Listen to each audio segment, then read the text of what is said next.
Hey there, everybody. Welcome back to another 21st Century Renaissance and another open interest newsletter breakdown on GameStop.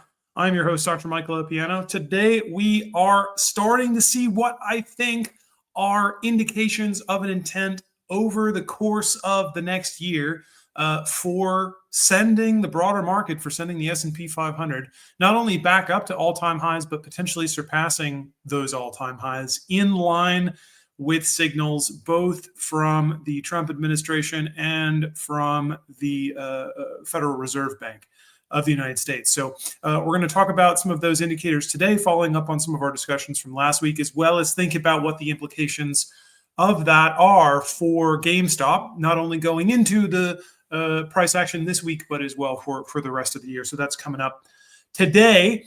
We are always starting with our gratitude, however. So before we get into that, big thanks go out to AmGo Blue, Jake Graff. Thank you very much for sponsoring today's newsletter and video, as well as to our monthly contributors, Ken Wedmerland and Not Medical Advice, for contributing on a monthly basis to help offset some of my data expenses that I incur in order to produce my content here. Thanks to everybody who has donated in the past. Thanks to everybody who's dropped a comment. Thanks to anybody who's gone out of their way to support the channel in one way, shape, or form. It's all appreciated. Everyone who has contributed in any way has made this channel and made this project what it is. So thank you for helping continue to support my mission here. Not only for the broader GameStop community and for the world. So thanks very much. All right, so going out or getting started, I should say, right? Love some China memes here. So we get this news pre-market, right? So obviously, we had this first face-to-face meeting between China and the U.S. regarding trade negotiations. We get this 90-day sort of truce on the on the trade war here with China.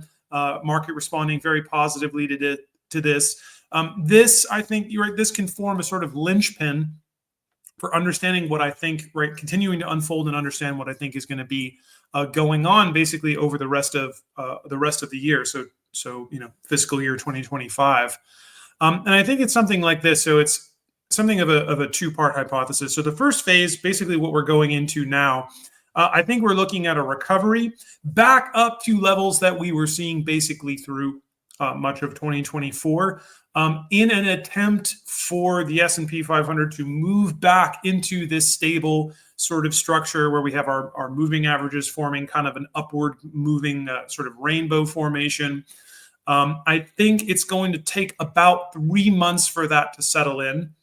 And then the second phase of the remainder of the year is going to be what I have termed in the title here, a Giga bull move. So this may be not only what I'm expecting to be a return to all-time highs, but potentially new all-time highs is maybe even up to about 650. SPY 650 level, SPX 6550, 6500 by the end of the year.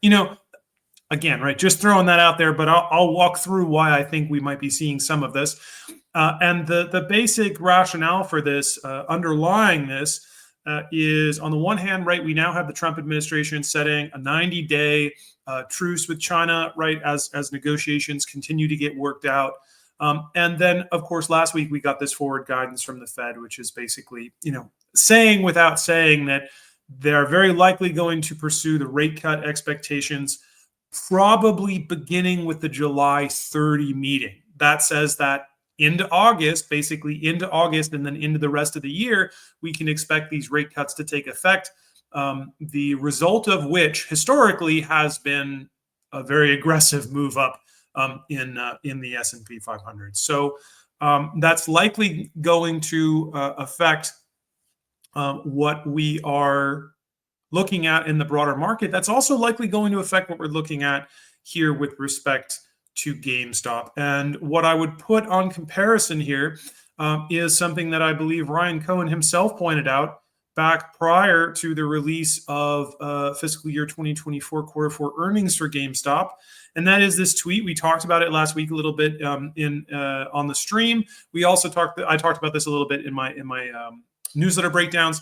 And that is this tweet, which is remember back in 2020, when we all wore masks like regards, right? So I suspect that this may also be a gesture to the idea that 2025 is going to look very similar to 2020. So let's walk through some of our data that's suggesting something like this to me, as we sort of break this down, and then we'll get into some of our GameStop data as a result. So obviously, big move up overnight here with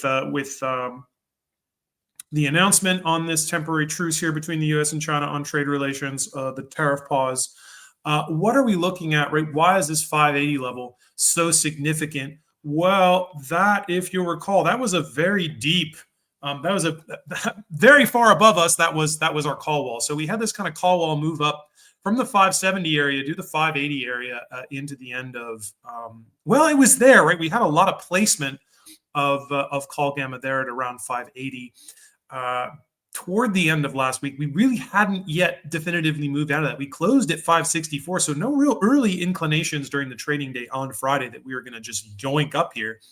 But now that we've moved over that, and indeed it looks like in our pre-market trading here, we are set to open right on top of that. If we can hold this level, it does suggest that we're going to be moving into this, basically this 580 to kind of 600 sort of bracket here. Maybe a little test around 590 as that spikes, but basically trading in this area. Spot Gamma talked about this weekend. They said that basically the way that things were set up on Friday, we were either going to just yoink up here into 590, 600, or we were going to move down to 530. And it does in fact look like, based on this reaction, especially if we can hold this 580 level, it looks like we're doing the 590 to 600 yoink. So that's pretty cool. As we look at this week, right, we have so much call gas. But look at this transformation, guys. You know how many months, right? Back, we were talking about this all the way back during the February streams. We were talking about this in Thailand, you guys, right? All the way back, thinking about all of this blood red, huge, massive, incredible accumulated put gex. So much, so defined, all of our OPEXs from March OPEX, like coming out of February, going into the end of February, March OPEX, blood red. April OPEX, blood red. May OPEX, even just a few weeks ago, blood red. Huge, dominant put positions with respect to market maker hedging and affecting our trading structure on a regular basis. That has disappeared. This has disappeared. Our puts are so far gone, right? We look at this. We even have 516 is now massively call dominant in terms of the effect on market maker gamma hedging. This is the most bullish. This is the most bullish setup going into a week that we've seen since Trump's election, right? Since the inauguration, this is the first time we've seen this level of bullishness on a day-to-day and in a full week, right? Okay. Now, we do still have a lot of put gamma that can develop below us. There's going to be a lot of call gamma expiring this week.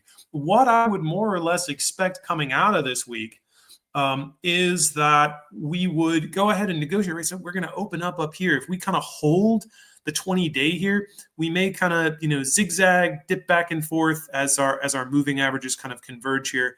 And then maybe we get a resumption of, riding the 20-day moving average here. But this is amazing. Or this is a 20-week, excuse me. This is amazing too. And I think this really lends itself to the possibility of a pretty strong recovery and resumption of this, this big SPY bull trend that everybody loves to see. The what would you call it? The addictive drug of every boomer is a S&P 500 with a straight green line to the right or something like that. So yeah, we've got a really strong chance of that, especially considering that we've recovered so hard to the point that this is gonna write the 20-day moving average before it even dips here below, or the 20-week moving average before it even dips below the 50-week here. So in fact, we can go over and just take a look at our SPY chart here. And let's go back and investigate this a little bit here with Ryan Cohen's tweet. COVID dip was pretty heavy. It was pretty heavy. It was pretty big. This was a pretty big gentleman here. It did for a while, despite how quickly we did recover. It did pull the 20-week down under the 50-week, down under the 100 briefly before starting to move up again.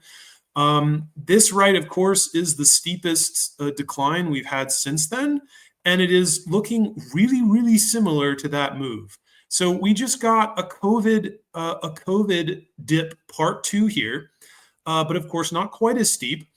Very interesting to see that we're about to open right on top of this level. I doubt this would mean that the 20-week moving average would necessarily dip below the 50. It might dip below the 50-week, but that's certainly a good sign. We do see our weekly moving averages here rounding out. It does look like we're just about to have, the 20 PMO line is already moving up. This is very good, the 20-week PMO line.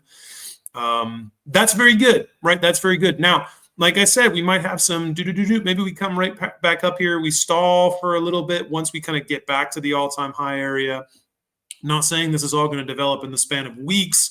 I'm more or less thinking about this developing basically into about the mid to late summer, with a target on having that kind of giga bullishness start to settle in after we get that first rate cut. So that seems to be potentially on the map. That's also when, right? So mid-August is now when we're going to see, I should say early August, is when that 90-day tariff pause, that truce with China then is also going to be lifted, is sometime there early August. So, man, we're very likely going to get a Fed rate cut. We're very likely now also going to get some sort of additional news at that point with respect to the China trade situation, U.S.-China trade. We've got Fed rate cuts very likely to be set up going into the end of the year, additional ones. We've got one potential Fed rate cut coming up on National Cat Day this year on October 29th. Are we moving? Are we really moving into the real requel? Was last year 2019 in this phase, and this is 2024 was the 2019 in the requel, and now 2025 is the 2020 in the requel. Is that really what's happening here? Is that really what potentially Ryan Cohen has set up here with Project Rocket? I mean, the timeline now with some of these beats occurring in what looks to be occurring in 2025 in terms of what our market conditions are going to be looking like. Man, oh man, we might be seeing some fireworks come January 2026. I'm not saying, I'm just saying. Definitely getting a little excited seeing these things myself. Definitely, want to remind everybody this is not financial advice, but looking really good here with some of these macro signals that I'm seeing. Now, with all that said, of course, in the short term, with all that said, of course, in the short term, we might be seeing something a little different, maybe not necessarily different, but not so, insane. Oh my gosh, we're going to the moon tomorrow type of a thing with GameStop. So let's take a look at our data there, see what we can see, and get a sense of how institutions maybe might be setting up here. First, actually, I didn't put this in the analytics for today, but I do want to hop over to Quiver Quantitative. We are going to start seeing institutional filings. So we're going to get a sense of who did what by March 31st. So end of last quarter, for fiscal year. And we can see we're already starting to get some, not a ton of very profound changes, even with somebody as big as Vanguard, right? I mean, they added a bit. They added 93,000 shares, not a ton. Schwab cut their position by 95,000. I mean, this is essentially nothing to stuff that's this big. Goldman increased their position by about a third. Very interesting. BlackRock, again, what's going on there? Bank of New York Mellon cut by about 1.8%. Not a ton here, so it doesn't look like, I don't know, IMC Chicago, that's an older one. So we'll have more reports coming out. Filing deadline, I think, is this Friday. So we'll see some stuff come out. There may be some late filings over the weekend or into Monday or something like that. But very interesting. Some small options positions here also got taken. So we've got Warburg Asset Management here picked up 270 calls. Not a ton. That's a $600,000 position. LPL Financial picked up 210 calls. They cut calls. Wait, somebody else did. Who was it? Somebody, is it CTC here? No, I forget exactly. Oh, this one. That's hold though. In any case, interested to see some of those start to come in a bit more. Wanted to touch on that. Yeah, so let's see what we're looking at here in terms of our in terms of what's going on today. So first thing, yeah, obviously GameStop moving up in terms of response to whatever's going on, what's going on there with SPY and China. We did have, right, Friday was a really interesting trading day because we had a ton of, so IV back up, composite IV is back like way up. We got this really awesome kind of bull move here. This does also look like a VWAP order, like a very, very steep kind of VWAP order. I really wonder what that might have triggered, that may be related to some of these cat errors, right? These billions of cat errors that we saw back towards the end of March, early April more so. We're just about lining up with the T+35 window there for some of those, 35 calendar days for those early days in April, of course, where we did see our first of historic lows, 3-year lows, and XRT with the historic low came later toward the end of the month on May 1st. So this may have been something to do with that. This could have been a VWAP order used to clear FTDs, but certainly very exciting. And on the tail end of this, right, it's not what caused this. I should note this. Well, it started maybe to move, but it's not what started this. This looked like maybe this was a VWAP move that was started, and then it got volatile basically once we got this really big volume of long calls. So in the money between 10 and 11 came in for June OPEX, almost 4.7 million in premium was spent on these. Somewhere around 4,000 to 4,500 contracts were traded here. Very, very bullish, right? So this is 3 days last week where we had some, hyper bullish, very large, mostly in the money related contracts that ended up being, right, so synthetic long positions on the stock. So this is certainly more bullish in a shorter time frame than what we saw with those deep in the money puts, but similar in terms of the magnitude, right? I think the deep in the money puts came to about a total of maybe 7-ish million in terms of stock. This actually probably does correspond to that based in, these are not quite 1 delta. These are pretty close to 1 delta. Let's see exactly. Do we know? I'll take a peek right here. These are June. It's June. These might not be 1 delta. Delta on the 20s is 0.9. So yeah, certainly like $5-ish, $5+ million worth of. Actually, wait, no, it's more than that because it's 5 million. It's 4.6 on options, so it's no. It's I think maybe 5 million-ish in terms of stock. Yeah, that's right, 5 million-ish in terms of something like that. I forget exactly. I'll have to figure that out and then talk about it once I've actually done it in my head instead of trying to figure it out on the fly. Yeah, that certainly looks good. That's a good signal. We see XRT shares going up. Usually that corresponds to creation, right? So that corresponds to creation. That corresponds with refilling the fund. That's usually tied to orders that come in that have to buy shares of stock in order to meet settlement obligations with respect to creation. We do see GameStop liquidity is up. Lending liquidity is certainly up. So this is the sort of thing when I see this in place that tells me, okay, probably not going to, break the lid off anything and just kind of have free run to the heavens. Maybe we see something like that, right? But this is in place. This makes me think, okay, that this is a tool that can be used to keep the price contained, so that type of event doesn't occur. IV starting to move back up, which is cool. We do see that, of course, that sort of May IV slump is pretty much done. We're basically looking, we're still a little bit lower, but we're basically looking like some of our later OPEXs, our options expert. Yeah, well, they are OPEXs. Later on, June is still kind of the crown jewel here in terms of what we're expecting. Technicals, yeah, interesting thing was playing around with this over on the weekly. Did see that we had a dragonfly doji pop up here on the weekly candle last week. We are completely above all of our moving averages still, which is really great. Closed above that, really great.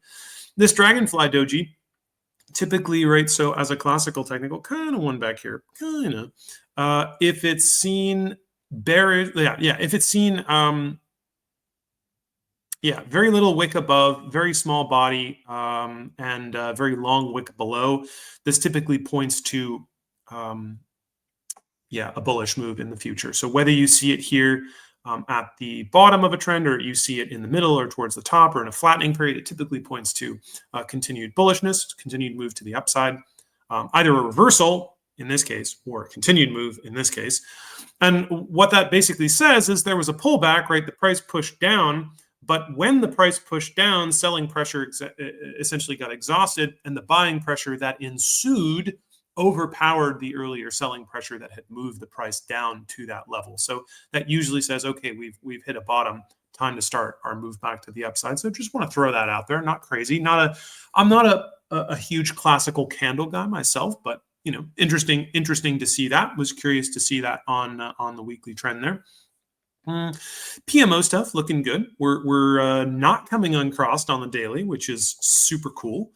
We're moving above basically all of our daily moving averages. Also cool. One thing that I hope will not be the case, I mean, if it does, it does, but certainly in that I'm always hoping for the stock to go up. We are hitting this kind of historical resistance line that we formed really recently that's based on the bottom of this sort of floating candle here. So the closing price, yeah, it's the, is that right? Yeah, it's the closing price of that 1 day floating candle. So right, like minutes before they announced the convertible bond arbitrage. So I have a sense that this $28, this 28.30-ish level is the result of something that has to do with convertible bonds.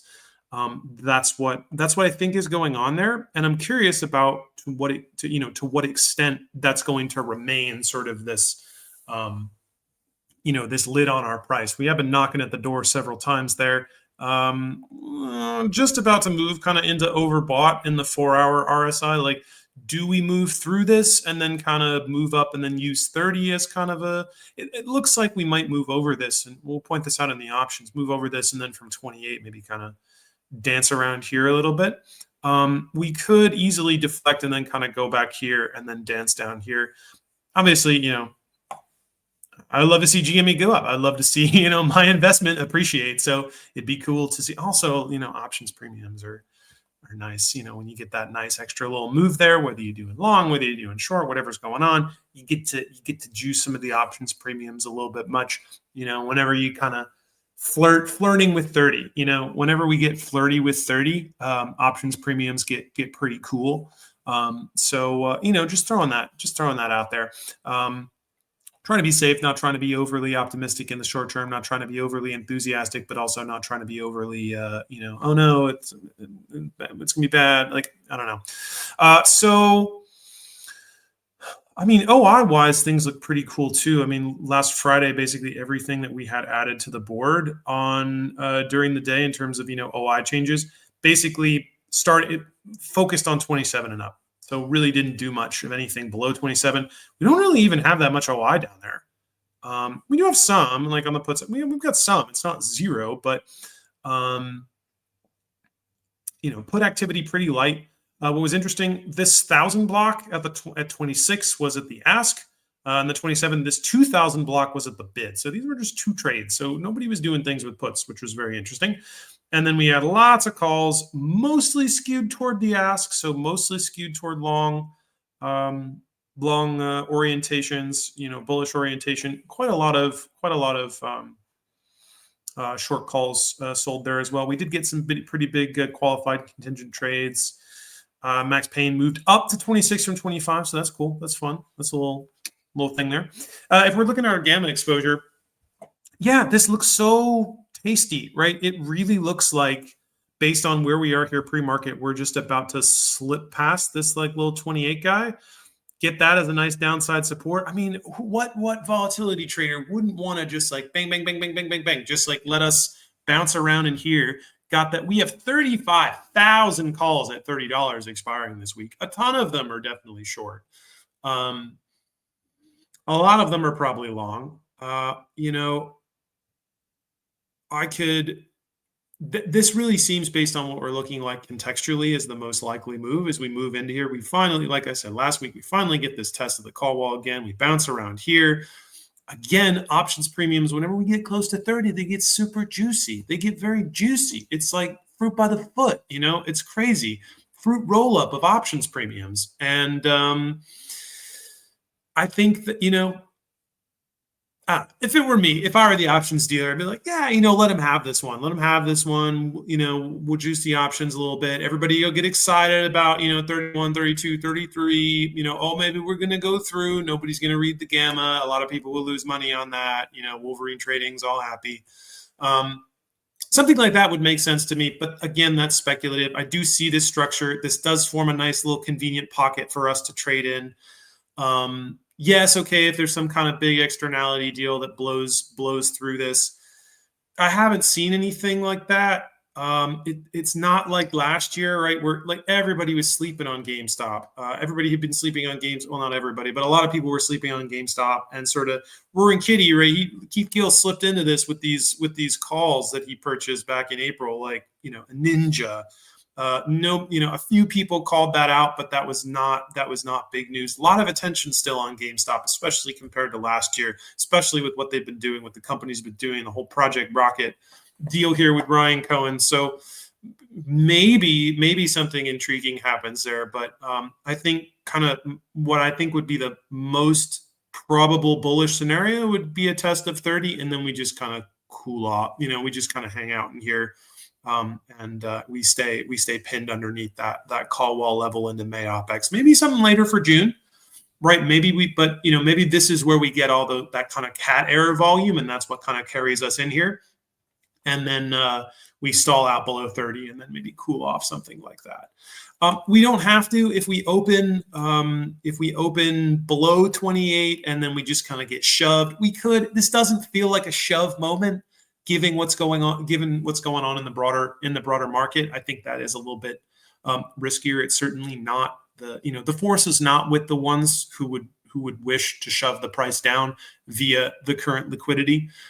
Again, I don't know what dimension the arbitrage trade is playing, but like basically everything that I said I thought would happen last week would say all of those short calls we had that were kind of holding us pinned there. Those all are done. Like those all came off the board. They didn't get re-upped. We have a ton of long call positioning here. It really looks like, we're moving into this call bracket. We've got SPY doing Giga bull stuff.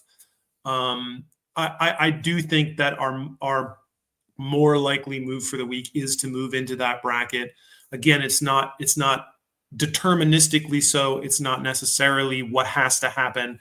Maybe there's something exciting too that moves us past that goes on beyond that. But again, looking at our options data, looking at our technicals, looking at I guess a number of these different factors, I wouldn't readily go, and I'm not readily betting on, say, Roaring Kitty being like, oh, what's up, everybody? And then the stock blows up.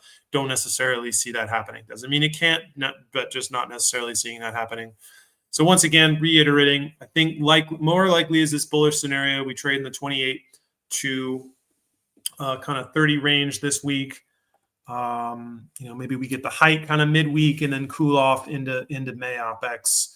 We see, Max Payne move up maybe a little bit, something like that. So that's what I'm looking for. Also, keeping an eye out just in case somebody does give us a little shove later in the week. Obviously what I talk about at the beginning of the week is not things change. This is why I, do daily updates, right? Because things change throughout the week. But that's more or less what I'm looking for. More or less in the longer term, looking at this kind of Giga bull SPY move kind of happening August into the end of the year, especially if things go well on the Trump-China negotiation front.